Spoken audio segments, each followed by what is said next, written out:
Hello everyone, welcome to our YouTube channel engineers point. I hope आप सभी लोग अच्छे होंगे, आप लोग की पढ़ाई और अच्छे से चल रही होगी। और जो भी डाउट्स या जो भी प्रॉब्लम हो आप कमेंट बॉक्स में हमें बता सकते हैं। बाकी मैं जो नेक्स्ट ठीक है, मैंने आप लोग को 50 क्वेश्चन के पिछली वीडियो में मैंने अटैम्प्ट करा रखे थे और इसकी टाइमिंग मैंने 52 मिनट में अटैम्प्ट कर लिए थे। तो इससे ये है कि आप लोग भी अपने क्वेश्चन को अटैम्प्ट कर सकते हो कम टाइम में, ठीक है। और दोबारा जो क्वेश्चन बच जाए, टाइमिंग बच जाए, तो आप दोबारा उन्हें रिवीजन कर सकते हो कि क्या आपने गलतियाँ की। जैसे कि अगर मान लो आपके 90 मिनट में आपके 50 क्वेश्चन एग्जाम में अटैम्प्ट करने हैं, तो आप क्या कर सकते हो, 60 मिनट में 50 या हो सकता है 70 मिनट में 50 अटैम्प्ट कर सकते हो। तो आप दोबारा जो बचेंगे 20 मिनट, उसमें आप क्या कर सकते हो, अपने क्वेश्चनों को दोबारा रिवीजन करके देख सकते हो कि आपने गलती की है या नहीं की है। अगर थोड़ा बहुत आपने जल्दीबाजी में पढ़ने के चक्कर में क्वेश्चन गलती कर दिया तो दोबारा सॉल्यूशन करने का टाइम है ये। तो इसी पर्पज़ के लिए हमने ये वीडियो लेके आ रहे हैं कि आप लोग के लिए टाइमिंग, ठीक है, टाइम आपको यूटिलाइज हो जाए कि कैसे आपको पेपर सॉल्व करने। एक तरीके से आपका एक मॉक टेस्ट है, टेस्ट सीरीज चलती रहेगी ये जब तक आप लोगों को एग्ज़ाम कंप्लीट ना हो जाए। तो ऐसे कोशिश करेंगे, ये अब तभी संभव होगा जब आप लोग का हम लोग के साथ सपोर्ट रहेगा। तो कोशिश करते रहिए कि जिनके भी एग्ज़ाम में सबको अपने फ्रेंड्स, ठीक है, या जो भी आपके कलीग्स हैं उन्हें शेयर कर दीजिए। और कोशिश ये करिए कि सबको क्या बाकी के वीडियो पाने के लिए आपको क्या करना होंगे, सब्सक्राइब भी करना होंगे चैनल को, तभी क्या होगा, आप अपडेट रहोगे हमसे। तो चलो अब मैं शुरू करता हूँ आज अपने नेक्स्ट पे। कल मैंने आपको 50 क्वेश्चन बता रखे थे, अब मैं इस 51 क्वेश्चन से आगे के बताता रहूँगा कि कैसे सॉल्व करना है, प्रैक्टिस करा रहा हूँ। तो चलो मैं बात करता हूँ 51 की। अब मैं बात करूँ फर्स्ट 51 में, तो कह रहे हैं कि एक उद्यमी के गुण होते हैं। तो उद्यमी क्या होता है, एक इंटरप्रेन्योर की पूछ रहा है कि उसके गुण क्या होते हैं। तो उद्यमी के गुण होते हैं या उसके अंदर लीडरशिप भी वो होनी चाहिए, वो एक रचनात्मक व्यक्ति होनी चाहिए, उसके अंदर कॉन्फिडेंस होनी चाहिए, वो हर चीज़ को, ठीक है, मैनेज करने वाले आइडियाज़ होने चाहिए उसके पास। तो इसके हिसाब से मैं देखूं कि इंटरप्रेन्योर के पूछ रहा है कि जो गुण होते हैं उद्यमी के, तो मैं मान सकता हूं कि लीडरशिप भी होनी चाहिए उसके पास, रचनात्मक कार्य भी करने चाहिए और आत्मविश्वास कॉन्फिडेंस भी होनी चाहिए। तो इसका मतलब डी ऑप्शन क्या हो गया, हमारा करेक्ट हो गया कि इंटरप्रेन्योर के जो फ़ायदे होते हैं, जो भी उसके गुण होने चाहिए, क्या होने चाहिए, ये लीडरशिप, रचनात्मक, आत्मविश्वास और सभी होनी चाहिए। अब मैं बात करता हूँ नेक्स्ट क्वेश्चन पे 52 में। कह रहे हैं कि प्रबंधक का भाग, ठीक है, प्रबंधक भाग है, किसका भाग है, उपमिता का, उद्योग का, उद्यमिता व उद्योग का, इनमें से कोई नहीं। अगर मैं प्रबंधक की बात करूँ तो ये किसका होता है, जो भी हम इंडस्ट्री बनाते हो उस इंडस्ट्री के लिए ही क्या होते हैं, ये उसके पार्ट होते हैं। देखे हो कि एक हेड होते हैं जो इस चीज़ को संभालते हैं, देख रेख करते हैं, तो वही क्या होता है, उद्योग का ही एक पार्ट होता है, कौन, प्रबंधक। अब बात करते हैं नेक्स्ट क्वेश्चन में। कह रहे हैं कि देश की आर्थिक स्थिति, अगर मान लो इंडिया की ही अगर आर्थिक स्थिति की बात में, तो कह रहे हैं कि आर्थिक स्थिति पर निर्भर करती है, क्या करती है, उद्यमिता पर निर्भर करती है, प्रबंधन पर डिपेंड करती है, महंगाई पर या सरकार पर नहीं। हमारी जो देश की आर्थिक इकोनॉमिकल होती है ये किस पे डिपेंड करती है, उद्यमिता पे डिपेंड करती है, इंटरप्रेन्योरशिप पे सबसे ज़्यादा डिपेंड करती है। यहाँ ये पूछने के क्वेश्चन के तरीके हैं कि आप किस पे डिपेंड, मतलब आपके मोर चांसेस किस पे डिपेंड होते हैं, उसके हिसाब से हमें क्या करना है, ऑप्शन को चूज करना है। तो यहाँ क्या हो जाएगा, उद्यमिता हो जाएगी। अब हमें देखने नेक्स्ट क्वेश्चन। नेक्स्ट क्वेश्चन में कह रहे हैं कि निर्माण दल, हमारी जो कंस्ट्रक्शन टीम होती है उसमें सम्मिलित सदस्य हैं। तो हमारा कंस्ट्रक्शन का अगर आप एक टीम देखो तो टीम जो बनती है वो क्या कैसे बनती है, उसमें होते हैं क्या, ऑनर भी होता है जो पैसे ऐड करता है अपने उस प्रोजेक्ट के लिए, एक ठेकेदार होता है जो उस प्रोजेक्ट को करने के लिए क्या करता है, वर्क को कराने के लिए अपने सारे जो भी लेबर होते हैं उनको लेके अपने काम कराता है, तो कॉन्ट्रैक्टर भी हो गया। इंजीनियर होता है जो जिसकी आइडियाज़ होते हैं, जो इस सारे प्रोसेस को देखता है, तो जिसकी निगरानी में चीज़ें होती हैं, वो क्या हो गया, इंजीनियर हो गया। तो इसके हिसाब से क्या हो गया, जो भी हमारी टीम होती है इसमें ये सारे क्या होते हैं, मेन मेंबर होते हैं। तो इसके हिसाब से निर्माण दल में जो सम्मिलित सदस्य हैं वो क्या हो जाएगा, उपरोक्त सभी हो जाएंगे। इसमें लेबर तक भी आते हैं, आपके अलग मशीन डिजाइनर, जो भी जो प्रोडक्ट जिस तरीके के आपकी प्रोजेक्ट है उसके हिसाब से जो होते हैं, ऐसे बहुत सारे टीम मेंबर होते हैं। अब हम आते हैं नेक्स्ट क्वेश्चन पे। पूछ रहे हैं कि निर्माण के समन्वय से मौलिक तात्पर्य है। तो हमारा जो भी निर्माण है उस निर्माण के लिए हम कि समन्वय के लिए कौन सा मौलिक तात्पर्य होता है, उसके हिसाब से कहने का यह है कि जो भी हम वर्क करते हो, ठीक है, कंस्ट्रक्शन के लिए, तो वहाँ से हमारे जो समन्वय के प्रोजेक्ट क्या होने चाहिए, क्या हमारी राइट होनी चाहिए। तो हमारे होते हैं हल्के निर्माण, क्योंकि आपके जो भी प्रोजेक्ट होते हैं, आप जब किसी कंस्ट्रक्शन को काम करते हो तो क्या होते हैं, वो हल्के निर्माण में आते हैं। अब हम आते हैं नेक्स्ट क्वेश्चन पे। कह रहे हैं कि प्रोजेक्ट के निर्माण में एक ठेकेदार हो सकता है। देखो एक ठेकेदार की पूछ रहा है, किसके? प्रोजेक्ट के निर्माण में पूछ रहा है। तो ठेकेदार क्या हो सकता है? अगर देखो तो आप कई बार देखते हो अपनी कई कंपनी बन होती हैं, वो क्या होते हो, कंपनी ही क्या करती हैं, किसी कंपनी के ठेके को ले लेती हैं, किसी प्रोजेक्ट को कार्य करने के लिए क्या करती हैं, ठेके ले लेती हैं। कोई पर्सन भी हो सकता है, कोई आदमी भी हो सकता है जो उस काम को करने के लिए उस ठेके को ले सकता है, ठीक है। या कोई संस्था हो, इंस्टीट्यूशन भी हो, जो कई लोग मिलके उसमें कार्य करो, जिनके अपने परसेंटेज हिस्सेदारी हो, वो लोग भी मिलके किसी कार्य को, प्रोजेक्ट को ले सकते हैं फाइनल करने के लिए। तो ये सारे क्या हो सकते हैं, एक ठेकेदार हो सकते हैं, क्योंकि ये क्या एक तरीके से कॉन्ट्रैक्टर ही हो गए ना। तो इसमें हो क्या हो जाएगा, एक व्यक्ति भी हो जाएगा, एक कंपनी भी हो सकती है, या एक संस्था भी हो सकते हैं, उपरोक्त सभी। तो यहाँ से क्या हो जाएगा, हमारा करेक्ट आंसर हो जाएगा उपरोक्त सभी हो सकते हैं। अब हम आते हैं अपने नेक्स्ट क्वेश्चन पे। नेक्स्ट क्वेश्चन में पूछ रहे हैं कि आर्थिक संक्रिया, ठीक है, जो इकोनॉमिक एक्टिविटी के आधार पर भारत में द्वितीय उद्योग कौन से हैं। अब पूछ रहे हैं कि हमारी जो इकोनॉमिकल इंडिया की है उसके बेसिस पे बताइए कि द्वितीय उद्योग कौन सा है इसमें। अगर मैं अपने कंट्री की उद्योग की बात करूं, ठीक है, अगर मैं अपने कंट्री की उद्योग की बात करूं तो हमारे यहाँ कंट्री को डिवाइड किया 3 पार्ट में। हमारी जो कंट्री की जो इकोनॉमी है, ठीक है, वो 3 तरीके से डिफाइन, एक है प्राइमरी सेक्टर में डिफाइन किया गया है, दूसरा आता है सेकेंडरी, और तीसरा आता है टेरिटरी, ठीक है। टेरिटरी में ये 3 सेक्टर में हमारी इकोनॉमी को डिफाइन करने के तरीके बताए गए हैं। अब हम बात करते हैं प्राइमरी में हमारी जो एग्रीकल्चर से जितने भी प्रोजेक्ट होते हैं, जैसे कि जो भी आप फर्स्ट उगाते हो, जैसे खेती हो गई या ऑयल वगैरह की कंपनी, ये जो चीज़ें हो गई, तो जितने भी फल फूल जितने भी आते हैं, ये सारे किस में आते हैं, प्राइमरी में आते हैं। तो यहाँ पूछ रहा है कि इसमें द्वितीय उद्योग की, मतलब सेकेंडरी की पूछ रहा है, सेकेंडरी सेक्टर की बात कर रहा है कि इसमें कौन से आते हैं। तो जो प्राइमरी होते हैं, प्राइमरी से ही के बाद जो वर्क होते हैं, जैसे मान लो आपने एक बनाए, ठीक है, कृषि से रिलेटेड कोई प्रोजेक्ट किया, कृषि के बाद जब आप उसको क्या करते हो, अपने फल फूल को एक किसी कंपनी या किसी प्रोजेक्ट में दे देते हो, वहाँ जब उसको क्या करते हैं, यूटिलाइज किया जाता है, जूस की कंपनी बना दी जाती है, या उसको अलग किसी मटेरियल में बनाया जाता है, केक वगैरह बनाते हैं, ये क्या हो जाते हैं, ये सेकेंडरी सेक्टर में आते हैं। जितनी भी उसको इसी से जुड़े जो भी जो सेकेंड में जब हम यूटिलाइज करते हैं तो क्या होते हैं, हमारी सेकेंडरी में आती है। जैसे कि हमारा निर्माण हो गया, ठीक है, निर्माण उद्योग क्या हो गया हमारा, ये हो गया सेकेंडरी में आती है। वहीं अगर टेरिटरी की बात करो तो जितने भी हमारे टेरिटरी वर्क होते हैं, जैसे आईटी सेक्टर हो गया, आईटी सेक्टर हो गया, या इन कोई और सारे वर्क हो गए, ये सारे किस में आते हैं, ये आईटी से सेक्टर, ये किस में आते हैं, टेरिटरी में आते हैं। और वही सेकेंडरी में बात करूँ तो सेकेंडरी में हमारी जो होती है, ये निर्माण, जो भी कंस्ट्रक्शन से रिलेटेड कार्य होते हैं। तो अब यहाँ कह रहे हैं कि आर्थिक संक्रिया के आधार पर बतानी है कि द्वितीय उद्योग कौन सा है।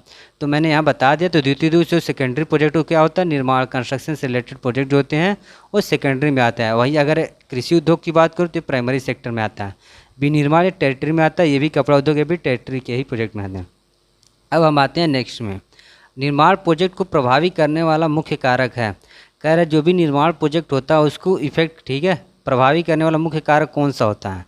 अगर ध्यान दो तो कोई अगर मान लो आप प्रोजेक्ट बना रहे हो, ठीक है, अगर प्रोजेक्ट में आपने मान लो कोई एक ऐसी प्रोजेक्ट बनाई कि जैसे आपने एक पेन बनाई, पेन की आपके पास एक कंपनी है, जब तक आपने पेन बना रहे हैं, ठीक है, तब तक क्या होगी, उसकी कीमत भी डिजाइन करती है कि आपने उसकी कीमत कितनी रखी। अगर आपने महंगी कीमत रखी तो कम लोग खरीदेंगे। अगर फिर क्या होता है कि अगर आपने जो पेन बना रहे हो अपने निर्माण प्रोजेक्ट में, हो सकता है अगर आपने उसको डिले कर रहे हो, प्रोजेक्ट आपका बहुत ज़्यादा डिले हो रहा है, तो हो सकता है आपकी क्या होगी, जितने पैसे आप उस कंपनी में लगा रहे हो पेन बनाने के लिए, तो क्या होगा, वहाँ लॉसेस होने लगेगी। तो इसका भी एक इफेक्ट हो सकता है आपकी डिज़ाइन, आपकी पेन ऐसी होनी चाहिए जो देखने में अच्छी लगे और लोगों को सूटेबल हो, ठीक है, उनके हाथ में एडजस्ट हो। तो ऐसी चीज़ें भी क्या होती हैं, फैक्टर होती हैं। ये सारे क्या होते हैं, ये किसी भी निर्माण प्रोजेक्ट में यूज होते हैं। तो इसके हिसाब से क्या हो जाएगी, हमारी डी ऑप्शन करेक्ट हो जाएगी। ऐसे प्रोजेक्ट भी ले सकते हो, किसी बिल्डिंग में किया, मान लो अगर आपने कोई बिल्डिंग बना रही है, उसमें आपकी कितनी कीमत दे रहे हो इसके हिसाब से भी डिपेंड करता है। फिर आप अगर उससे डिले करोगे तो आपके लॉसेस होने लगेंगे, कि मान लो हो सकता है बाद में इसके कुछ और रेट्स होने लगे। फिर हो सकता है आप जितनी अच्छी डिज़ाइन करोगे उसमें वैसे लोगों को रहने के लिए भी चाहिए, तो इस पर भी डिपेंड करते हैं निर्माण प्रोजेक्ट के। अब बात करते हैं नेक्स्ट पे, कह रहे हैं कि नेक्स्ट में ये बताइए कि निर्माण प्रोजेक्ट में मालिक हो सकता है। अब देखो पहले पूछा था कि एक निर्माण प्रोजेक्ट में ठेकेदार पूछा था कि कौन हो सकता है, ऐसे फिर पूछ रहा है कि एक निर्माण प्रोजेक्ट में मालिक हो सकता है। अगर मैं बात करूँ किसी अगर प्रोजेक्ट में, ठीक है, ऑनर कौन हो सकता है। कई प्रोजेक्ट आप देखे हो, ठीक है, गवर्नमेंट की प्रोजेक्ट ले लो, गवर्नमेंट के प्रोजेक्ट में क्या होता है, उसका मालिक कौन होता है, गवर्नमेंट होता है। वो क्या करता है, किसी को कॉन्ट्रैक्ट दे देता है उसको काम को फाइंड आउट करने के लिए। एक तरीके से क्या हो जाएगी, पब्लिक सेक्टर भी हो गई। या हो सकता है कोई व्यक्ति हो, मान लो आप अंबानी अडानी का नाम भी सुनते हैं, उनके बाद भी कुछ ऐसे लोग होते हैं जो क्या करते हैं, अपनी एक कम पर्टिकुलर, ठीक है, उनके पास इतने पैसे होते हैं कि वो किसी को कॉन्ट्रैक्ट लेकर उस प्रोजेक्ट को फाइनल कर लेते हैं। बात करूँ जैसे एक कंपनी की, तो कंपनी भी जैसे क्या हो गई, रिलायंस हो गई या जो भी कंपनी हो गई, ये क्या करते हैं, एक कंपनी एक कॉन्ट्रैक्ट लेते हैं, ठीक है। जैसे मान लो रिलायंस अभी ठीक है, L&T ने लिया है प्रोजेक्ट आपके किसी रेलवे के प्रोजेक्ट को काम करने, तो ये क्या हो जी, एक कंपनी हो गई ना, तो एक कंपनी भी क्या कर सकती है, काम करा सकती है। इस हिसाब से कह सकते हैं कि निर्माण प्रोजेक्ट में जो मालिक होते हैं, एक व्यक्ति भी हो सकता है, सार्वजनिक क्षेत्र भी हो सकते हैं, एक कंपनी भी हो सकती है। तो मतलब कि आपके क्या हो गए, उपरोक्त सभी ऑप्शन करेक्ट हैं। अब मैं बात करता हूँ नेक्स्ट क्वेश्चन पे, ठीक है। यहाँ नेक्स्ट क्वेश्चन में कह रहे हैं कि निम्नलिखित में से कौन सी एक्टिविटी है, निम्नलिखित में से एक्टिविटी के पूछ रहे हैं कि एक्टिविटी कौन सी है इसमें। तो एक्टिविटी वो होती है जो रिसोर्स और टाइम को, ठीक है, कंज्यूम करती है। जब रिसोर्स और टाइम को कंज्यूम करते हैं तो क्या होते हैं, वो एक्टिविटी होती है। जैसे कि दीवारों पर पुताई कर रहे हैं, दीवार पर पुताई करते भी एक तरीके से क्या होगी, आपकी रिसोर्स हो रही है ना, आप उसमें टाइम दे रहे हो उसको कंप्लीट करने को। प्रोजेक्ट को ड्राइंग बना रहा है, ये भी एक तरीके से क्या हो गई, एक्टिविटी हो गई। आप किसी नींव की खुदाई कर रहे भी क्या होगी, एक्टिविटी हो गई। मतलब कि यहाँ से क्या हो जाएगा, सारे क्या हो गए वर्क हमारे एक्टिविटी के अंडर में आते हैं। एक तरीके से और कह सकते हो कि हमारी जो एक्टिविटी होती है, एक्टिविटी की कोई भी, ठीक है, डेफिनिट जो भी मतलब फिक्स टाइम इसकी क्या होती है, बिगिनिंग भी होती है, शुरुआत भी होती है, और इसकी क्या होती है, एंड भी होनी चाहिए। डेफिनिट मतलब फिक्स टाइम पे इसकी ख़त्म होनी चाहिए। जैसे कि मान लो नींव की खुदाई भी कर रहे हो, मान लो आपने फिक्स कर दिया कि इसको 2 सप्ताह में कंप्लीट करनी है इसको, अगर 2 वीक में ख़त्म करनी है तो क्या हो गई, 2 वीक में ही ख़त्म करनी है। अगर आपने डिले कर दिया तो हो सकता है आपका पूरा प्रोजेक्ट धीरे धीरे डिले होता जाए। अब दीवारों पे पुताई, अगर दीवारों की पुताई को मान लो आपने 1 हफ्ते दे दिया तो ये भी क्या हो गई, एक डिफिनिट टाइम हो गई, बिगनिंग हो गया, जब स्टार्ट करो फिर एंड कर देना। कोई प्रोजेक्ट ड्राइंग करो तो भी क्या हो गई, उसकी एक फिक्स टाइम पीरियड हो गई। तो कह सकते हो कि एक्टिविटी क्या होते हैं, एक डिफिनिट बिगनिंग और एंड पॉइंट होनी चाहिए। डिफिनिट, ये वर्ड करेक्ट करना है, डिफिनिट क्या फिक्स टाइम पीरियड होनी चाहिए इसकी। अब हम आते हैं नेक्स्ट पे। नेक्स्ट में कह रहे हैं कि बताइए कि यहाँ, ठीक है, यहाँ कह रहे हैं कि ये बताइए कि जो CPM में कार्य जो होता है, ठीक है, टास्क होता है, उसको कौन क्या डिनोट करता है, किससे प्रदर्शित करते हैं, उससे डिनोट करते हैं हम, किससे, एक्टिविटी से, ठीक है। जो भी हमारे कार्य होते हैं CPM में, CPM होता है क्या, क्रिटिकल पाथ मेथड, ये तो बता चुका हम। CPM क्या होता है, क्रिटिकल पाथ मेथड, ये कई बार फुल फॉर्म पूछता रहता है, इसी भी चीज़ को अपने ध्यान में रखना। तो CPM में टास्क हो गई क्या, एक्टिविटी हो गई। अब हम आते हैं नेक्स्ट क्वेश्चन पे। नेक्स्ट क्वेश्चन में कह रहे हैं कि प्रोजेक्ट की जो विविध समस्याएं, ठीक है, बार चार्ट या फिर बार चार्ट की बात हो रही। पिछले लेक्चर में मैंने बार चार्ट को एक्सप्लेन किया था, फिर बता देता हूँ मैं। देखो बार चार्ट क्या होता है, बार चार्ट जब भी आप किसी प्रोजेक्ट को करते हो, ठीक है, जब स्टार्ट करते हो तो जो उसकी एक्टिविटी होती है और जो उसकी टाइम का ग्राफिकल चार्ट ही होता है, क्या होता है हमारा, बार चार्ट होता है। इसमें होता क्या है, जो भी हमारी वर्क होते हैं, ठीक है, जो भी एक्टिविटी होती है उससे क्या करते हैं, एक ओरिजेंटल लाइन से डिनोट करते जाते हैं बारी बारी से। मान लो इसको मैंने 1 हफ्ते दे दिया, ये टाइम हो गई ना, टाइम का ये ओरिजेंटल, और एक्टिविटी क्या होती है, वर्टिकल। ये भी कई बार आपके एग्जाम में पूछ चुका है कि बार चार्ट में वर्टिकल लाइन क्या डिनोट करती है, एक्टिविटी, और कई बार पूछ देता है कि ओरिजेंटल लाइन किससे डिनोट करते हैं, टाइम से। तो जो ये ओरिजेंटल लाइन होती है, यही होती है क्या, ये एक्टिविटी को शो ऑफ करती है, ठीक है। ऐसे ही लाइनें बनी रहती है आपके बारी बारी से, जो भी होते हैं क्या होते हैं, बार चार्ट होते हैं। इसको A कह दिया एक्टिविटी, इसे B एक्टिविटी कह दिया, इसे C एक्टिविटी, ऐसे हम नाम देके काम करते हैं। तो इसके हिसाब से क्या हो जाएगा, हमारा प्रोजेक्ट की जो विविध समस्या है वो बार चार्ट में प्रदर्शित करते हैं क्या, क्षैतिज रेखाओं के द्वारा, और जेंटल लाइन के द्वारा क्या करते हैं, हम उसे प्रदर्शित करते हैं। करेक्ट है। अब हम आते हैं नेक्स्ट पे। कह रहे हैं कि ये बताइए डमी संक्रियाएँ प्रदर्शित करती हैं। जो डमी एक्टिविटी होती है वो डमी एक्टिविटी कैसे प्रदर्शित करते हैं, मैंने इसको भी कल बता रखा था कि कैसे हम क्या करते हैं, इसको डमी एक्टिविटी को पिछले लेक्चर में बताया था। चलो आज भी बताता हूँ फिर से, लेकिन कोशिश करो कि जो वीडियो आ रहा है पूरी फाइनल वीडियो देखोगे तभी सारी क्या हुई, आपके डाउट्स क्लियर होंगे। क्योंकि हम सारी वीडियो जो भी आती है एक दूसरे से लिंक होते हैं। क्योंकि देखो 1 से 50 मैंने पिछली वीडियो में बता दिए, अब 50 से 100 लेक्चर आएंगे क्वेश्चन आपकी। एक तरीके से क्या है, मॉक टेस्ट है ना, तो मॉक टेस्ट के ही अकॉर्डिंग ये सारे क्वेश्चन आते रहेंगे। लेकिन मैं हर बार क्या करूँ, जो टर्म दोबारा आएगा उसको दोबारा एक्सप्लेन करूँगा। चलो तो मैं बात करता हूँ। कह रहे हैं कि डमी एक्टिविटी के बारे में बताइए कि है क्या है। तो मैंने बताया था कि जब कोई प्रोजेक्ट स्टार्ट होता है, जैसे मान लो ये वाली प्रोजेक्ट हो रहा है, अब हमें ये नहीं पता कि इस प्रोजेक्ट का एंड हमारा क्या है। मान लो ये फाइनल हो गई यहीं पे, और मेरा एक प्रोजेक्ट अब इसी के साथ में, ठीक है, एक्टिविटी बाकी चल रही है। तो इस एक्टिविटी को, ठीक है, हम इससे डिनोट करने के लिए दूसरी एक्टिविटी से कि तो हम क्या करते हैं, एक डॉटेड लाइन बनाते हैं। ये कोई क्या होती है, जो भी डमी एक्टिविटी नहीं रिसोर्स लेती है, नहीं टाइम लेती है, नहीं कास्ट पैसे लगते हैं।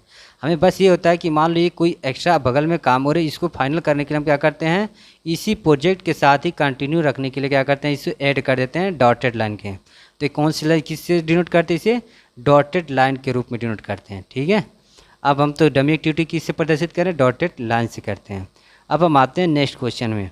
कह रहे हैं कि निर्माण के समय और प्रगति चार्ट किसके द्वारा दर्शाए जाते हैं। कह रहे हैं कि जो निर्माण होते हैं उसके समय और प्रगति चार्ट, मैंने अभी बताया ना ऊपर जब एक बनाया था अभी कुछ, तो जो बनाते हो आप ग्राफ बनाते हो, उसमें क्या होता है, एक एक्टिविटी होती है, फिर टाइम होते हैं, फिर यही क्या होती है आपकी प्रोग्रेस चार्ट होती है ना। तो कह रहे हैं कि ये किससे दर्शाई जाती है। तो ये जो दर्शाई जाती है इसके बहुत सारे मेथड हैं। जैसे एक होता है बार चार्ट होता है, माइलस्टोन चार्ट होता है, ये सारे क्या हो गए, ये सभी हमारे समय और प्रगति चार्ट को प्रदर्शित करते हैं। तो और बार चार्ट हो गया, माइलस्टोन हो गए, सीपीएम मेथड हो गया, ये सारे क्या हो गए, ये भी हो गए। तो ये हमारे सारे उपरोक्त सभी हो गए यहाँ से। अगर मैं बात करूँ नेक्स्ट क्वेश्चन में, नेक्स्ट क्वेश्चन में कह रहा है कि पर्ट मेथड, ठीक है, पर्ट मेथड में समय का प्रयोग है। पर्ट का पूरा नाम programming evaluation and review technique. कह रहे हैं कि समय का प्रयोग होता है, समय टाइम का इसमें पूछ रहे हैं क्या होता है। तो मैंने इसके बारे में भी क्वेश्चन कल एक पूछ चुका था कि इसमें जो भी टाइम होती है वो 3 टाइम होती है। एक होती है T0, एक होती है TM, एक होती है TP। अब पूछ रहे हैं कि तो अगर मैं यहाँ दोबारा बता दूँ तो T0 क्या होती है, ऑप्टिमिस्टिक टाइम होती है, आशावादी टाइम होती है, आशावादी समय होती है। अगर मैं बात करूँ TM की तो होती है मोस्ट लाइकली टाइम, अधिक संभावित समय होता है। ठीक है, अगर मैं पेसिमिस्टिक की बात, ये होती है पेसिमिस्टिक टाइम होती है, इसे क्या कहते हैं, निराशावादी समय कहते हैं। तो हमारा जो नेटवर्क होता है, सॉरी पर्ट मेथड में क्या होता है, जो टाइम होता है क्या होता है, तीनों होते हैं, TM होती है, T0 भी होती है, TP होती है। तो इसके हिसाब से क्या हो गया, उपरोक्त सभी हो गया। अब हम आते हैं अपने नेक्स्ट क्वेश्चन पे। नेक्स्ट क्वेश्चन में कह रहे हैं कि नेटवर्क मेथड, जो आप नेटवर्क मेथड बनाते हो ना जाल विधि, उसमें कह रहे हैं कि इवेंट प्रदर्शित की जाती है। जो इवेंट होती है, घटना होती है, वो किससे डिनोट करते हो। जब आप कोई भी नेटवर्क बनाते हो, नेटवर्क बनता कैसे, ऐसे बनता है ना, एक दूसरे से जोड़ते जाते हो, ये हो गई हमारी नेटवर्क। अब कह रहे हैं कि नेटवर्क किस तरीके से हम प्रदर्शित करते हैं। तो ये जो बनाते हो यहाँ, या तो सर्कल भी इसे डिनोट कर सकते हो, या इसको एक रेक्टेंगल के रूप में डिनोट कर सकते हो। जैसे ऐसे बॉक्स बनाए, फिर ऐसे ले गए, फिर यहाँ ले आके यहाँ बॉक्स बना दिए, फिर आपने क्या करे, एक स्क्वायर के रूप में भी इसे डिनोट कर सकते हो बारी बारी से। दिख रहा है ना, क्लियर। ये इस ऐसे भी डिनोट कर सकते हो। यहाँ से आप क्या करते हो, कंप्लीट दिखा देते हो, ऐसे क्या करते हो, कंप्लीट दिखा के यहाँ बना देते हो स्क्वायर। तो आप स्क्वायर से भी नोट कर सकते हो, सर्कल से भी नोट करते हो, या इसे क्या करते हो, कई बार आप ट्रायंगल के भी रूप में इसे क्या करते हो, डिनोट करते हो। ट्रायंगल बना दोगे, यहाँ आप नंबरिंग करके 1 हो गए, ये यहाँ 2 हो गई, 3 हो गई, क्या हो गई, इवेंट की घटना है, नंबरिंग रहती है ट्रायंगल से भी। तो कह सकते हो कि जो नेटवर्क मेथड होते हैं, जो जाल विधि होती है, उसकी घटनाएं किससे डिनोट करते हैं, वृत्त द्वारा, त्रिभुज द्वारा और वर्ग, तीनों के द्वारा। तो मतलब उपरोक्त सभी हमारा क्या हो जाएगा, करेक्ट आंसर हो जाएगा। अब हम आते हैं नेक्स्ट क्वेश्चन पे 67 में। देखो कई बार अगर आपकी पिक्चर अच्छी ना आए तो आप क्या करो, जो मैं क्वेश्चन बोल रहा हूँ उसी क्वेश्चन को ध्यान से सुनो, तब भी आप क्या अनुमान लगा लोगे कि मैं कहना क्या चाह रहा हूँ, जो समझा रहा हूँ। तो जो समझाई जा रही उस चीज़ को ध्यान से सुनते जाओ। अब देखो नेक्स्ट क्वेश्चन में कह रहे हैं कि निर्माण योजना के मुख्य तत्व हैं। अब देखो जो भी निर्माण योजना जो बनती है उसके क्या होते हैं, फिक्स चीज़ें क्या, ठीक है, मुख्य तत्व क्या होते हैं। तो जो आप देखते हो निर्माण योजना, उसमें क्या हो सकता है आपके लागत भी लगे हो, ठीक है, कोई कास्ट लगा रहे हो पैसे, आपके पास टाइम भी होनी चाहिए, आपके पास रिसोर्स भी होनी चाहिए। ये सारे क्या होते हैं, निर्माण योजना के मुख्य तत्व होने चाहिए। इसी से क्या करोगे, आपके पास मशीन सही होनी चाहिए, ठीक है, ये सारे क्या हो गए आपके निर्माण योजना के मुख्य तत्व हो गए। तो कह सकते हैं कि निर्माण योजना के मुख्य तत्व समय, संसाधन, लागत तीनों है। तो मतलब उपरोक्त सभी हमारा क्या हो जाएगा, करेक्ट आंसर हो जाएगा। अब कह रहे हैं नेक्स्ट क्वेश्चन में कि जॉब लेआउट को तैयार किया जाता है। जॉब लेआउट होता क्या है, जॉब लेआउट वो होता है जब किसी जो भी कंस्ट्रक्शन वर्क हो रहे हैं उनको एक, ठीक है, फिक्स टाइम पे कितने क्या लेबर है, कैसे मशीनिंग, सारी चीज़ों को क्या करते हैं, पर्टिकुलर लेआउट एक डायरी में हम डिनोट करते हैं, वही क्या होती है, जॉब लेआउट होते हैं। तो कह रहे हैं कि तैयार किया जाता है तो कौन होता है, साइट इंजीनियर देखता है। जो भी हमारा इंजीनियर वहाँ काम करता है साइट पे, वही सारे क्या प्रूफ करता है, उसको तैयार करता है, किसे, जॉब लेआउट को। अब हम बात करते हैं नेक्स्ट क्वेश्चन पे। कह रहे हैं कि ये बताइए कि कार्यस्थल पर निर्माण संसाधनों को सुव्यवस्थित करना कहलाता है। कभी भी किसी कार्यस्थल पे, ठीक है, जो भी निर्माण संसाधन उसको एक तरीके से एक, ठीक है, एक पार्टिकुलर ढंग से होनी चाहिए। किस तरीके से होनी चाहिए, वो कौन सा कहलाता है, वो कौन करता है, वो कौन होता है, कार्यस्थल प्रबंधन की होती हैं, जो होते हैं कार्य पे, ठीक है, जो भी उसके वर्क होते हैं कार्यस्थल पे हो, जो भी वर्क हो रहे हैं वो सभी इसी में फाइंड आउट किए जाते हैं, सही ढंग से किए जाते हैं, प्रबंध किए जाते हैं। अब हम आते हैं नेक्स्ट क्वेश्चन में। कह रहे हैं कि निर्माण स्थल बताएं, निर्माण स्थल पर सामग्री भंडार, जो भी आप मटेरियल को आप एक जगह भंडारित करते हो, ठीक है, उसके बारे में कह रहे हैं कि सुरक्षा इनमें से किससे होनी चाहिए, कीट पतंगों से, चींटी से, वातावरणीय प्रभाव से, इनमें से कोई नहीं। तो कीट पतंग ये तो लॉजिकल होगा, इसके हिसाब से क्या कि इनमें से कोई नहीं, क्योंकि इसको देखने के लिए निर्माण भंडार को क्या होता है, हम एक अलग तरीके से अपनी लोगों को रखते हैं, ठीक है, गार्ड रखते हैं, जो भी वो सब क्या करते हैं, इसी की सुरक्षा करते हैं। कीट पतंग चींटी तो फालतू को हो गए। अब चलो आगे हम बात करते हैं अब नेक्स्ट क्वेश्चन की। नेक्स्ट क्वेश्चन में कह रहे हैं कि ये बताइए कार्यस्थल पर मजदूरी, ठीक है, कार्यस्थल पर मजदूरी के प्रबंधन अथवा संगठन करने के लाभ क्या हैं। देखो कार्यस्थल पर जो मजदूरी, जो भी हमारे लेबर होते हैं, लेबर को क्या करने होते हैं, हमें उन्हें एक ऑर्गेनाइज करनी होती है। मान लो अगर आपने ऑर्गेनाइज किए नहीं किए तो हो सकता है कोई लेबर आपका कभी सुबह 10 बजे आ गया काम करने, हो गया, कोई लेबर 12 बजे आ रहा, कोई 1 बजे आ रहा, कोई फिक्स टाइम पीरियड नहीं है, क्योंकि आपने इनको ऑर्गेनाइज किए नहीं किए, आप इनको अपने डिसिप्लिन जो भी हैं वो चीज़ों को नहीं किए हो। तो इससे क्या होगा, हमारा जो भी वर्क होता है उसके क्या होते हैं, उसके अफेक्ट पड़ते हैं उसके हमारे प्रोजेक्ट पे। तो इनको क्या करता हूँ, उन्हें ऑर्गेनाइज करने के लिए यही पूछ रहा है कि अगर ऑर्गेनाइज करते हो तो उसके क्या लाभ हैं। जिसके लाभ यही होते हैं कि कार्य दक्षता हमारी बढ़ जाती है, क्योंकि उनकी एक फिक्स यूनिट में काम करते हैं। फिर वो हमारी कार्य गुणवत्ता भी बढ़ जाती है, क्योंकि अगर सभी लोग एक मिल के काम करेंगे और ढंग से मेहनत से करते हैं तो हमारी क्या होती है, प्रोग्रेस हो जाती है। बाकी हमारा जो भी मैक्सिमम काम हम निकलवा सकते हो आप उनसे, क्योंकि अगर एक यूनिट में काम करते हैं तो काम ज़्यादा इजली तो हो सकता है, कह सकते हो कि यहाँ से उपरोक्त सभी क्या हैं, सही हैं। जो भी कार्यस्थल पर मजदूरी के प्रबंधन अथवा संगठन करने के लाभ क्या है, चारों ऑप्शन, मतलब आपके तीनों ऑप्शन सही है, चौथा ऑप्शन आपका यहाँ से करेक्ट हो जाएगा। अब हम आते हैं नेक्स्ट क्वेश्चन पे। नेक्स्ट क्वेश्चन में कह रहे हैं कि ये बताइए निर्माण संसाधनों को किसके द्वारा सही जगह पर दर्शाया जाता है। अब देखो फिर इन्होंने निर्माण संसाधन के कह रहे हैं किसके द्वारा सही जगह पर दर्शाया जाता है, किसके द्वारा, जो हम जॉब लेआउट बनाते हैं उसी के द्वारा हम क्या करते हैं, फिक्स टर्म पे उन्हें डिनोट करते हैं। अब हम आते हैं नेक्स्ट क्वेश्चन में। नेक्स्ट क्वेश्चन में कह रहे हैं कि ये बताइए किसी परियोजना की जॉब लेआउट निर्भर करती है। देखो जॉब लेआउट पे आपके क्वेश्चन बहुत बार पूछेगा, इसलिए मैंने जॉब लेआउट को एक बार एक्सप्लेन किया, फिर बता रहा हूँ। जॉब लेआउट को जो होते हैं हमारे जितने भी वर्क होते हैं, ठीक है, जितनी भी मजदूरी, जितने भी मटेरियल, ये सारे किस पे डिपेंड करते हैं, हमारे जॉब लेआउट पे ही डिपेंड करते हैं। तो यहाँ इन्होंने कह रहा है किसी परियोजना की जॉब लेआउट पर निर्भर करती है, कौन सी, हमारी लेबर, जो भी लेबर हो गए, मटेरियल, ये सारे किस पे डिपेंड करते हैं, इसी पे जॉब लेआउट पे ही। तो हमारी लेबर की उपलब्धता किस पे डिपेंड करती है, जॉब लेआउट पे ही डिपेंड करती है। अब हम आते हैं नेक्स्ट क्वेश्चन पे। नेक्स्ट क्वेश्चन में कह रहे हैं कि प्रथम trade union, first trade union जो एक्ट बनाया गया था, हमारी जो फर्स्ट ट्रेड यूनियन बनाई गई थी वो किस वर्ष पारित हुआ था, किस वजह इसको क्या किया गया था, पारित किया गया था। तो यहाँ अगर हम बात करें फर्स्ट ट्रेड यूनियन की तो हमारी हुई थी 1926 में। 1926 में हमारे जो भी मेंबर हैं, ठीक है, लोकसभा राज्यसभा में उस टाइम नहीं थी, वहाँ जब ब्रिटिश का राज था तो उन्होंने क्या किया था, इसको पारित किया था प्रथम ट्रेड यूनियन को 1926 में। अपने अकॉर्डिंग उन्होंने चेंजेस लाए थे। कि ये लाया क्या, क्यों गया था, क्योंकि बहुत सारे संगठन ऐसे थे जो अलग अलग तरीके से काम कर रहे थे। तो एक बिल लाई गई, उस बिल के ही अकॉर्डिंग क्या किया गया, सबको एक, ठीक है, कोऑर्डिनेटिंग ढंग से उनको प्रोग्रेस कराने के लिए लाई गई ये बिल। तो मान सकते हैं कि 1926 में क्या किया गया था, ये प्रथम ट्रेड यूनियन को लाई गई थी। अब हम आते हैं नेक्स्ट क्वेश्चन में। नेक्स्ट क्वेश्चन में पूछ रहे हैं कि न्यूनतम वेतन अधिनियम के अनुसार वयस्कों, ठीक है, जो वयस्क होते हैं उनके लिए सामान्य कार्यकारी घंटे कितने होने चाहिए। देखो अगर नॉर्मल टाइम की बात की जाती है किसी भी एक वयस्क काम के लिए तो वो होती है हमारी कितनी, 9 घंटे। ये किस में होते हैं, जो नॉर्मल टाइम पीरियड होती है करने की, जो कि हमारा टाइम पीरियड क्या है 9 से लेकर 6 के टाइम के अगर डे आउट में होते हैं। इसके बीच में क्या होता है आपका 1 घंटा क्या होता है टाइम पीरियड, आपका लंच वगैरह हो जाते हैं। तो इससे क्या होता है, ये लोग मान के चलते हैं कि 9 घंटे के ही एक न्यूनतम फिक्स टाइम होनी चाहिए, इससे ज़्यादा कभी नहीं रखी जानी चाहिए। तो हमारे 9 घंटे हो जाएंगे। अब हम आते हैं नेक्स्ट क्वेश्चन में 77 में। कह रहा है बंधुआ मजदूर अधिनियम सर्वप्रथम कब पारित हुआ। अब देखो बंधुआ मजदूर अधिनियम लाया क्यों गया था, ये भी मैं आपको बता देता हूँ। देखो बंधुआ मजदूर जब हमारी कंट्री, ठीक है, जब आज़ाद हुई थी तो बहुत सारे लोग क्या कि बहुत लोगों के पास खेती नहीं थी, ठीक है, कृषि करने के कोई ढंग के तरीके नहीं थे, उनके पास एक ज़मीन नहीं थी।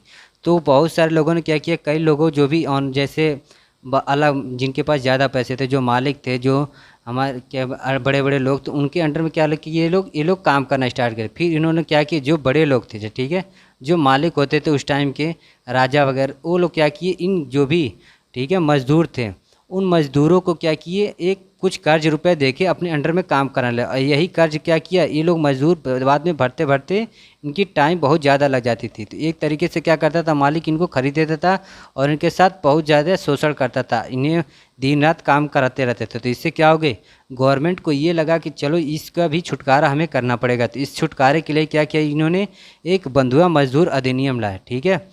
इन्होंने बंधुआ मजदूर अधिनियम पारित कब किया, 1970 में। 1970 में दोनों, ठीक है, लोकसभा और राज्यसभा में इन्होंने पारित करके क्या किया, ये बंधुआ मजदूर बनाना, और इसे कड़ाई से, ठीक है, रूल्स रेगुलेशन के साथ इन्होंने फाइंड आउट किए। अगर मैं बात करूँ बंधुआ मजदूर, तो अभी भी हमारी कंट्री में बहुत ज़्यादा चल रहा है। अगर एक सर्वे के अकॉर्डिंग बात करूँ तो एक बताया गया था 2018 के सर्वे के अभी भी हमारी कंट्री में 3 लाख से भी ज़्यादा हमारे क्या है, बंधुआ मजदूर अभी भी हैं, जिनके पास खेती कम है या जिनके पास क्या कहते हैं, कर्ज के रूप में क्या करते हैं, बड़े जो भी अमीर लोग होते हैं उनके अंडर में काम करते रहते हैं और पैसे पेमेंट ना करने के कारण क्या कहते हैं, बंधुआ मजदूरी में आते हैं।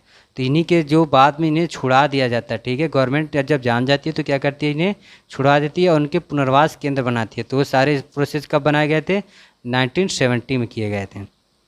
अब हम आते हैं नेक्स्ट क्वेश्चन में। नेक्स्ट क्वेश्चन में पूछ रहे हैं कि भारत के प्रचलित ट्रेड यूनियन, ठीक है, जो भी हैं ये बता इसमें दे रखे हैं, कह रहे हैं कौन कौन सी है इसमें।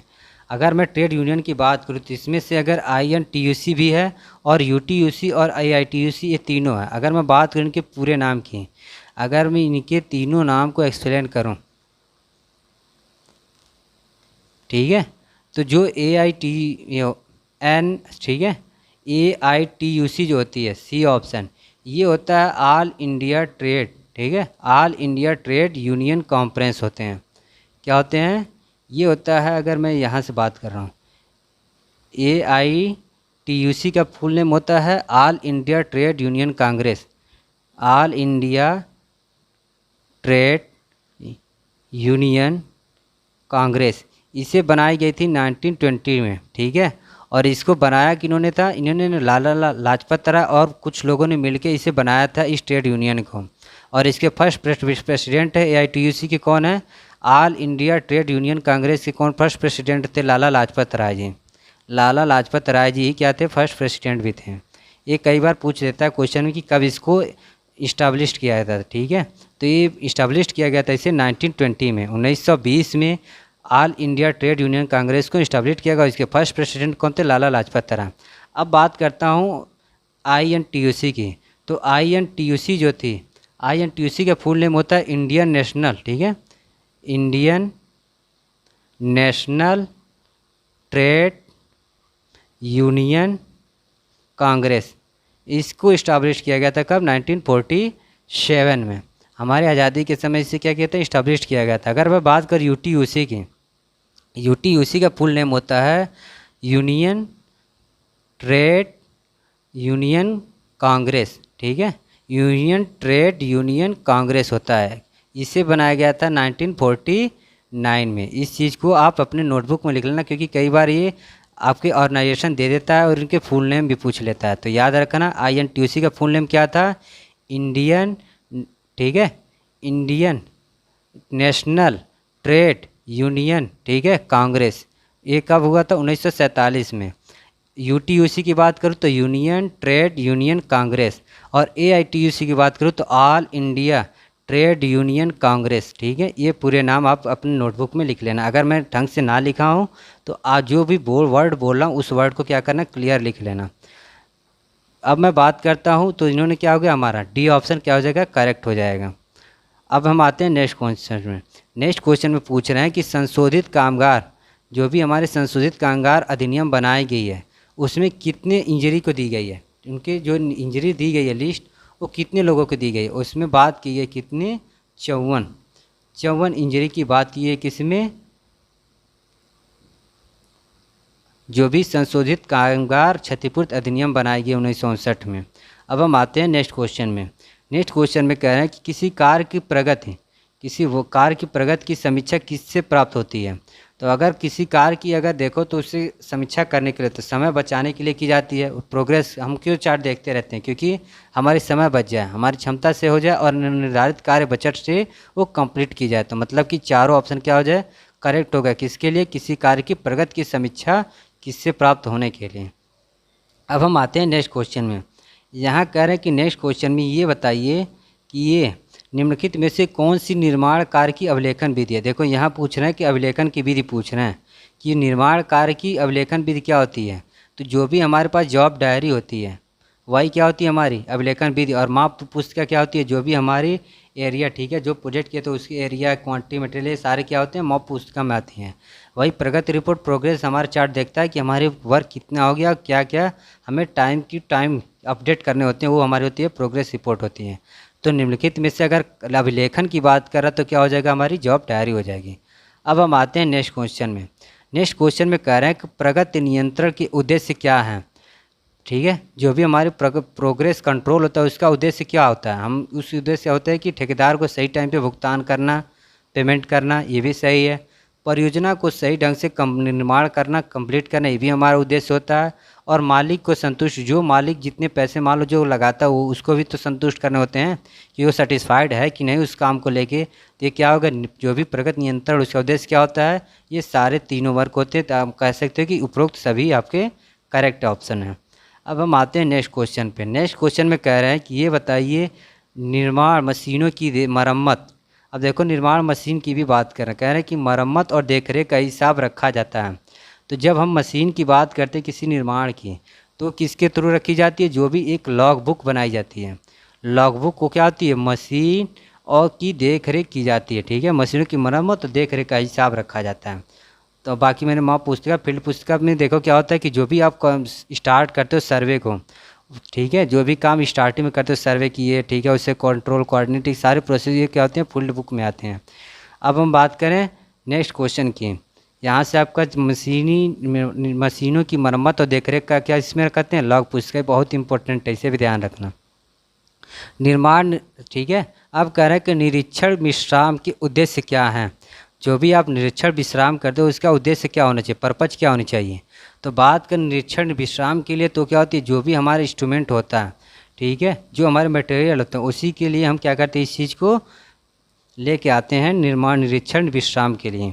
तो जो भी सामग्री उपकरणों की निरीक्षण की जाती है वो किस में आती है, निरीक्षण विश्राम के प्रॉपर पर्पज होते हैं। बाकी बात कर प्रक्रिया निरीक्षण, अंतिम कार्य, ये हमारे क्या होते हैं अलग तरीके के उद्देश्य होते हैं। अब हम आते हैं नेक्स्ट क्वेश्चन में। नेक्स्ट क्वेश्चन में कह रहे हैं ये बताइए कि निर्माण प्रबंध त्रिभुज इनमें से किससे पूरा होता है। निर्माण जो त्रिभुज होता है, ठीक है, एक बनाते हैं ना ट्रायंगल किसी के वर्क को करने के लिए, जो त्रिभुज होती है, कह रहे हैं कि किससे पूरा होता है, किस किस चीज़ से। तो हमारा ये होता है कि यहाँ कास्ट होनी चाहिए, टाइम और रिसोर्स, ठीक है, या गुणवत्ता कह सकते हो। ये क्या होते हैं हमारे, यही हमारे निर्माण प्रबंध के त्रिभुज होते हैं। ये चीज़ें आपकी कंपल्सरी होनी है, क्योंकि आपके पास समय होनी चाहिए तभी आपका प्रोजेक्ट होगा कंप्लीट, कास्ट पूरी लगनी चाहिए और रिसोर्स ढंग की होनी चाहिए, गुणवत्ता होनी चाहिए तभी हमारा। तो ये क्या निर्माण प्रबंध के क्या होते हैं उद्देश्य होते हैं। तो यहाँ से कह सकते हो ऑप्शन डी करेक्ट है।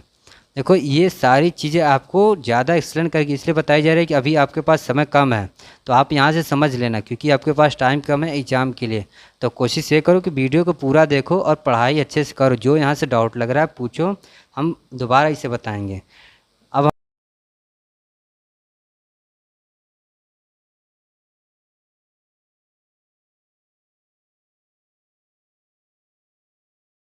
बात करते हैं नेक्स्ट क्वेश्चन में। इसमें कहना है कि किसी निर्माण कंपनी की ब्रांड वैल्यू किनमें से किससे बनती है।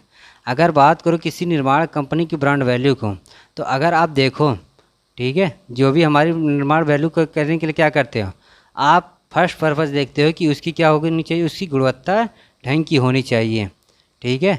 जो भी आप निर्माण प्रोजेक्ट होता है उसकी अगर गुणवत्ता सही है तभी क्या होता है, प्रोजेक्ट ज़्यादा एक्सेप्टेबल और इसकी ब्रांड वैल्यू बढ़ती जाती है।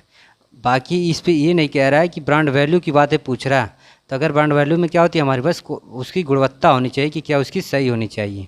बाकी कार की कीमत हमारी नहीं डिपेंड करती कि ब्रांड वैल्यू क्या है। मान लो अगर आपने इसकी बहुत अच्छे आपने इसको डिज़ाइन करा कि किसी प्रोजेक्ट को, ठीक है, तो बाद में ये नहीं डिपेंड करता है कि उसकी कास्ट कितनी है, ठीक है, आप उससे हाथों हाथ लिया जाता है अगर वो क्या हो, अगर उसकी ब्रांड वैल्यू अच्छी हो और वो प्रोजेक्ट अच्छे से कंप्लीट की गई हो।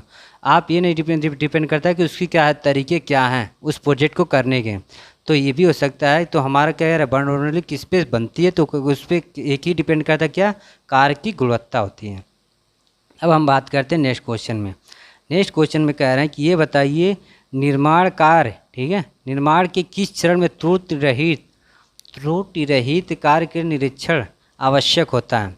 कर निर्माण के किस चरण में, ये भी चरण भी पूछ रहा है, किस पार्ट में हमारे क्या होते हैं।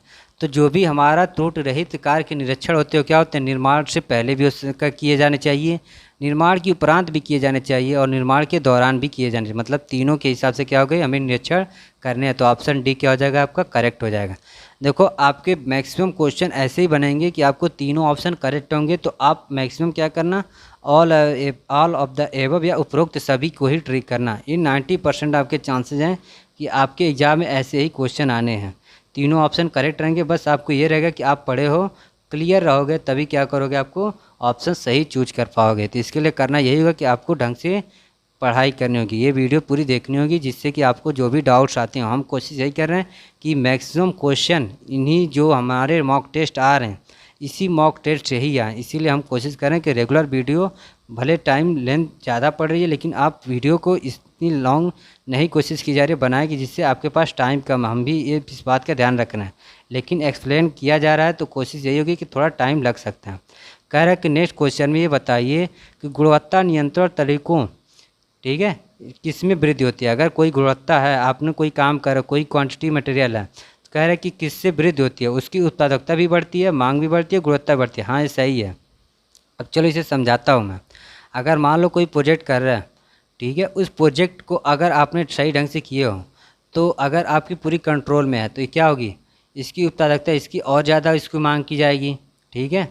उत्पादकता तो आप करोगे ही करोगे, इसकी का क्या होगी, डिमांड भी बढ़ जाएगी इसकी गुणवत्ता अच्छी होती है तो और क्या होती है, इसके और भी तरीके क्या होते हैं, वृद्धि होने लगते हैं इसके कंट्रोल करने से ही।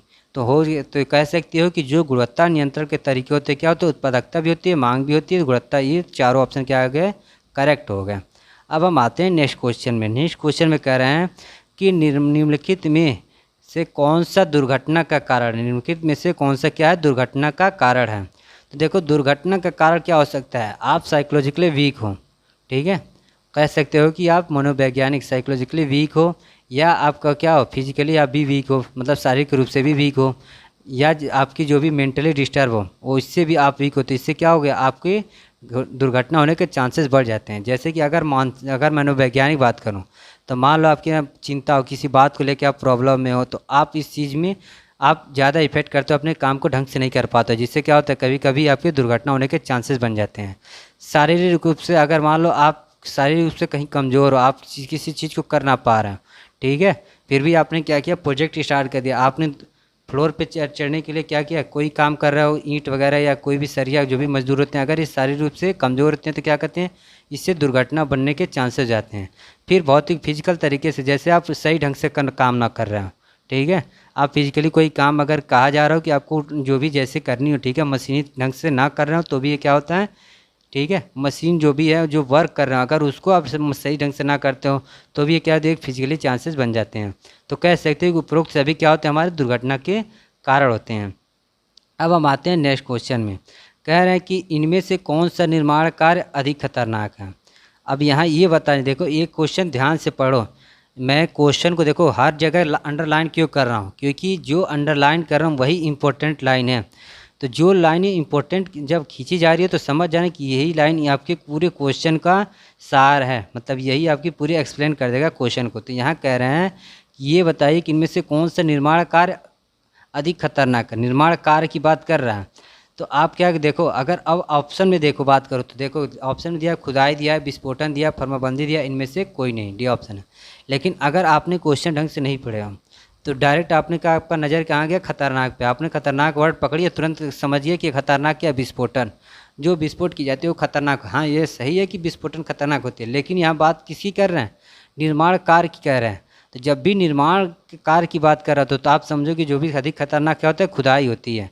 अगर क्या होता है खुदाई में इसलिए खतरनाक होती है क्योंकि क्या होती है, अगर आप कहीं खुदाई कर रहे हो, मान लो ये वाला आपका एक लैंड एरिया है, यहाँ से जब आप खुदाई करो हो सकती है स्लाइडिंग हो जाए, या बगल में जो भी एक इसमें क्या हो रिसाव होने लगते हैं, बहुत सारे फैक्टर इसमें होते होने वर्क करने लगते हैं, तो ये क्या होता है अफेक्ट होने लगता है हमारा प्रोजेक्ट। तो जो भी खुदाई वर्क को क्या होता है, निर्माण कार्य का अधिक खतरनाक होता है। बाकी ये ऐसे नहीं कि विस्फोटन भी खतरनाक है, विस्फोटन हमारी एक अलग मेथड हो जाएगी। तो ऐसे में कोशिश करो जब भी क्वेश्चन पढ़ो, क्वेश्चन पढ़ने के तरीके को आजमाओ कि आप क्वेश्चन कैसे करते हो, क्योंकि बहुत सारे आपके क्वेश्चन गलती भी यहीं से होंगे कि आपने क्वेश्चन को ढंग से ना पढ़े हो और आपने गलत अटैम्प्ट करके हो। और जब क्वेश्चन ढंग से पढ़ोगे, क्लियर करोगे कि क्या क्या पूछ रहा है एग्जामिनर, उसके हिसाब से आप क्या करोगे, क्लियर जो भी आपके अटैम्प्ट होंगे, ठीक है, 4 ऑप्शन में आप सही चीज़ को ही चूज करोगे। इस बात का ध्यान रखना। मैं इस बात पे क्यों जोर दे रहा हूँ, क्योंकि मैक्सिमम लड़कों को मैंने देखा है कि ऐसी गलतियाँ करते हुए, तो आप लोग ये गलतियाँ मत करना। सीढ़ी पर कार्य करते समय क्या, ठीक है, ये नेक्स्ट क्वेश्चन पूछ रहे हैं कि सीढ़ी पर कार्य करते समय क्या सावधानी बरतनी चाहिए। आप देखो सीढ़ी पर जब कार्य करोगे, सीढ़ी पर जब भी वर्क होता है वो क्या होता है, सीढ़ी की दंड, ठीक है, जो भी उस पर सीढ़ी जो बनी होती है, ठीक है, वो क्या हो, वो भली भांति वो जुड़े हुए हैं। जो भी स्टेयर बनती है ना, ऐसे बनती है आपके, सॉरी यहाँ दिखा रहा मैं, देखो ये स्टेयर होती है ना, आप एक फ्लोर से यहाँ, आप एक फ्लोर से चढ़ रहे हो, यहाँ से फ्लोर चढ़ रहे हो, आपके क्या होते हैं, राय ट्रेड होते हैं ये चीज़ को। तो कह रहे हैं कि जो सीढ़ी के दंड भली बात जुड़े हैं, जो भी यहाँ से जो दंड जुड़े होते हैं, ठीक है, ये क्या हो ढंग से जुड़े हों, क्योंकि मान लो आप पकड़ के चढ़ रहे हो और आप स्लाइडिंग कर गए। कह रहा है सीढ़ी के दोनों सिरे सतह से भली बात जुड़े हों, इसके दोनों सिरे जो हों, ये बेस क्या हो, एक कंप्लीट जुड़े हुए हों किसी वॉल या जो भी बीम कॉलम, ठीक है, उससे आप जहाँ सपोर्ट दे रहा हो। फिर कह रहे हैं कि सीढ़ी के ऊपरी और निचले हिस्सा सतह के संपर्क, हाँ ये सही है कि जब तक आप फ्लोरिंग में संपर्क नहीं होगी तब तक ये क्या स्टेबल नहीं होगी। तो कह सकते हैं कि उपरोक्त सभी क्या है यहाँ करेक्ट आंसर है। अब बात करते हैं 93 की। नेक्स्ट क्वेश्चन में कह रहे हैं कि विटामिन क्या होता है, हमारा एक और होता है, पेट्रोलियम से प्राप्त किया जाता है, क्या विटामिन प्राप्त किया जाता है। विटामिन का कह रहे हैं कि कौन सी सावधानी बरतनी चाहिए, और विटामिन का यूज कहाँ होता है, जो पेट्रोलियम से, तो हमें ये भी पूछ लेता है क्वेश्चन में, विटामिन कहाँ से प्राप्त करते हैं, पेट्रोलियम से प्राप्त करते हैं। और विटामिन यूज कहाँ होता है, हमारा जो भी रोड बनाते हो उसमें वाटर बाउंड मैकडम या विटामिन रोड बनाते हो वहाँ यूज करते हैं। कह रहे हैं इसके वर्क में क्या सावधानी बरतनी चाहिए। तो देखो विटामिन होता है कि जब आप उसे एक तरीके से क्या होता है, हमारे सॉलिड होती है, सॉलिड में क्या करते हो आप उसे हीट देते हो, हीट करके उसे क्या करते हो लिक्विड फॉर्म में लाते हो, फिर क्या करते हो उसे इसके साथ जो भी गिट्टी होते हैं, ठीक है, जो भी आपकी कंक्रीट होती है, इन्हें क्या करते हो मिला के फिर आप क्या करते हो रोड पर बिछाते हो इन्हें। तो जब यही पूछ रहा है कि अगर इसमें क्या सावधानी बरतनी चाहिए, जब ये निर्माण स्थल पर हो तो हमें फास्ट एंड बॉक्स होनी चाहिए, क्योंकि मान लो कभी कोई घटना हो गई तो इससे क्या हो आपके ज़्यादा इजीली आप मतलब आदमी को ठीक कर सको। और बात करूँ नेक्स्ट में, कह रहे हैं ज़्यादा हवा में कार्य बंद रखना। अगर आपका एयर चल रहा हो तो भी क्या होता है, आप ये जो होते हैं जब हीट ज़्यादा देते रहोगे तो इसमें क्या होता है बॉयलिंग होती रहती है, तो इससे क्या होता है ये ज़्यादा इसके अंदर, ठीक है, आपको और ज़्यादा हीट देनी होती है, ज़्यादा इसको आपको मेंटेनेंस रखनी होती है, जिससे कि ये क्या हो एक ख़राब होने के चांसेस होते हैं। फिर कह रहा है कि आग बुझाने का, क्योंकि होता क्या है विटामिन से आग लगने के बहुत ज़्यादा चांसेस होते हैं, क्योंकि क्या होता है पेट्रोलियम और होता है, तो इससे क्या होता है आग बुझाने के। तो ये हमारे पास ये चीज़ें होनी चाहिए, क्या होनी चाहिए, फास्ट एंड बॉक्स भी होनी चाहिए, ज़्यादा हवा में कार हमें बंद भी रखने चाहिए, आग बुझाने का यंत्र भी होना चाहिए। कह सकते हो कि आपके चारों ऑप्शन क्या हो गए, उपरोक्त सभी जो भी है ये सही होने चाहिए। अब हम बात करते हैं नेक्स्ट क्वेश्चन में, पूछ रहे नेक्स्ट क्वेश्चन में कि निम्न में कौन सा दुर्घटना होने का शारीरिक कारण है। देखो ऊपर एक क्वेश्चन था उसमें पूछा था कि कैसे कैसे कारण हो सकते हैं दुर्घटना के। अब यहाँ पर्टिकुलर पूछ रहा है इंडिविजुअली कि शारीरिक कारण क्या होने चाहिए। जो शारीरिक कारण होता है जो कि आपकी हेल्थ होती है उसके बारे में पूछ रहा है कि क्या कारण है। घबराहट नहीं, घबराहट ये किस में आता है, घबराहट आपका आता है साइकोलॉजिकली, ठीक है, साइकोलॉजिकली जो रीजन होते हैं उसमें क्या होते हैं हमारे ये आते हैं, घबराहट भी आ जाती है, आपकी चिंता भी हो गई ये भी उसी में आता है, मानसिक तनाव भी किस में आता है, ये सारे कहते हैं साइकोलॉजिकली वीक में आते हैं। लेकिन शारीरिक में क्या आता है हमारी ख़राब स्वास्थ्य क्या होती है शारीरिक होती है हमारी, जो भी दुर्घटना का कारण होता है। साइकोलॉजिकली जो वीकनेस होती है उससे कौन सी दुर्घटना होती है, घबराहट होगी, मानसिक चिंता, ये सारी साइकोलॉजिकली वीकनेस होती हैं। अब हम आते हैं नेक्स्ट क्वेश्चन में। नेक्स्ट क्वेश्चन में कह रहे हैं कि ये बताइए कि निम्न में से कौन सा दुर्घटना मानसिक का कारण, देखो यहाँ मेंटली भी आ गए। जो साइकोलॉजिकली वीकनेस होती है क्या होती है, मानसिक या मेंटली डिस्टर्बेंस के कारण कौन सी पूछ रहे हैं दुर्घटना हो जाती है। तो उसके लिए क्या होता है, जो अगर आपके अंदर बहुत ज़्यादा घबराहट है तो किस में आ जाएगी, मेंटली में आ जाएगी। ये क्या होता है, दुर्घटना के कारण बन जाते हैं घबराहट। आपने सही डिसीजन ना ले, घबराहट के चक्कर में आपने किसी चीज़ को कह रहे हो कार्य करने को और आपने सही ढंग से उसे नहीं किए हो तो क्या हो जाती है, आपकी दुर्घटना के चांसेस बन जाते हैं। अब हम बात करते हैं नेक्स्ट क्वेश्चन की। नेक्स्ट क्वेश्चन में कह रहा है कि आकलन व लेन देन भाग है हमारा एस्टिमेटिंग, ठीक है। एस्टिमेटिंग और लेन देन के भाग किस में आते हैं, ये जो आते हैं वो सारे किस में आते हैं, लेखा में आते हैं, ठीक है। अकाउंटिंग में आते हैं एस्टिमेटिंग और लेन देन के, जो क्या होता है, लेखा में आते हैं। अब हम बात करते हैं, ये देखो ये भी बहुत इंपॉर्टेंट क्वेश्चन है, ये भी कई बार पूछा गया, ये है इजी क्वेश्चन लेकिन अगर पढ़े रहोगे तो करेक्ट कर जाओगे। अब बात करते हैं 97 की। तो कह रहे हैं कि लेखा को व्यवस्थित रखने से अच्छी तो होती है, ठीक है।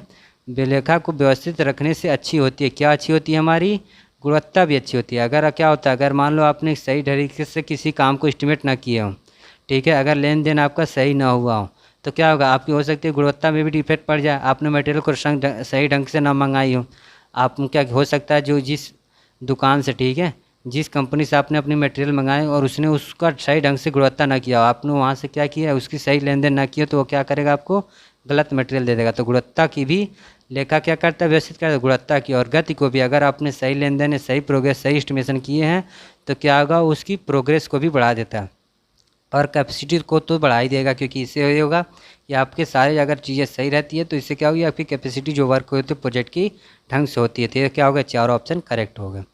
अब हम बात करते हैं सिविल नियम की। यहाँ कह रहे हैं कि सिविल नियम कितने भागों में डिवाइड किया गया। सिविल नियम को हमारे 5 भागों में डिवाइड किया गया। ये 5 भाग अलग अलग कई तरीके के होते हैं। आपके क्वेश्चन टाइप्स तो नाम तो नहीं पूछेगा, लेकिन ये पूछेगा कि कितने भाग होते थे। यहाँ में 5 होते हैं। 5 में क्या आता है, आपका क्रिमिनल में आते हैं, ठीक है, सिविल आर्ट में लेबर लॉ हो गए या जो भी जस्टिस के रूल हो गए, ये सारे क्या होते हैं, ये 5 टाइप्स में आते हैं सारे। ये क्या होते हैं, ये सिविल लॉ में आते हैं। किस में आते हैं, सिविल लॉ में कितने आते हैं, 5 आते हैं। अब हम बात करते हैं नेक्स्ट क्वेश्चन की। नेक्स्ट क्वेश्चन में कह रहे हैं कि ये बताइए परियोजना की हानि को कम किया जा सकता है। जो भी प्रोजेक्ट हो रहा है उसमें लॉसेस, ठीक है, जो भी आपका प्रोजेक्ट है उस प्रोजेक्ट में लॉसेस को कैसे कंट्रोल कर सकते हो, कैसे कम कर सकते हो। तो बात करें क्या हो, एक ही चीज़ से कर सकते हो, कौन सी, अकाउंटिंग के, जिससे कि आप अकाउंटिंग लेन देन सही ढंग से करो तो जो भी लॉसेज होते हैं वो क्या ऐसा कर सकते हो, कंट्रोल कर सकते हो। तो यहाँ से क्या हो जाएगा, हमारा लेखा के द्वारा क्या कर सकते हो, कंट्रोल कर सकते हो किसी परियोजना के लॉसेस को। अब हम बात करते हैं, यहाँ पूछ रहे हैं कि पीडब्ल्यूडी करने में समर्थ है। देखो यहाँ पीडब्ल्यूडी के क्वेश्चन आ गए हैं। पीडब्ल्यूडी के पूरा नाम क्या होता है, पब्लिक वर्क डिपार्टमेंट। ये करता क्या है, पब्लिक वर्क डिपार्टमेंट क्या होता है, गवर्नमेंट के अंडर में काम करता है। हमारी सेंट्रल गवर्नमेंट जो होती है वो क्या करती है, सीपीडब्ल्यूडी पीडब्ल्यूडी के अंडर में काम करती है। जो ये सीपीडब्ल्यूडी सेंट्रल गवर्नमेंट में आती है और पीडब्ल्यूडी क्या होती है, हमारी स्टेट गवर्नमेंट के अंडर में काम करते हैं। तो कह रहे कौन कौन से काम कर सकती है, जो भी हमारे काम होते हैं इन्हें सब क्या कौन कर सकता है, सिंचाई, ठीक है, जो सिंचाई से रिलेटेड इन्हें भी करने में समर्थ होता है। समर्थ की बात किया है, समर्थ है, इसमें रक्षा विभाग के भी काम कर सकता है। साथ में राष्ट्रीय राजमार्ग जो हमारे नेशनल हाईवे उसको भी ये बना सकता है, उनके मेंटेनेंस रखने की जिम्मेदारी रख सकता है। तो बात करें तो ये क्या हो गए, सारे ऑप्शन करेक्ट हो गए। तो आज की बात करें तो आज के क्वेश्चन कितने हो गए हमारे, 51 से लेके 100 तक के आज मैंने अटेम्प्ट करा दिया और बाकी के क्वेश्चन आपके ऐसे डेली रेगुलर टू रेगुलर आते रहेंगे। तो कोशिश यही करें कि वीडियो को देखें और अपने जिनके दोस्त हैं, जिनके एग्ज़ाम हैं, उनको क्या करो, आप शेयर करो ज़्यादा से ज़्यादा, जिससे कि उनके भी एग्ज़ाम अब कम टाइम बचे हैं तो उनकी प्रिपरेशन अच्छी हो जाए और आप लोग भी अच्छे से पढ़ाई करो। और जो भी दिक्कत हो, जो भी क्वेरी, जो आप क्या करो कमेंट बॉक्स में पूछ सकते हो। और बाकी हमने बहुत सारे सोशल मीडिया चैनल दे रखे हैं, आप वहाँ से भी जुड़ सकते हो, हमसे पूछ सकते हो। ओके, थैंक यू, जय हिंद।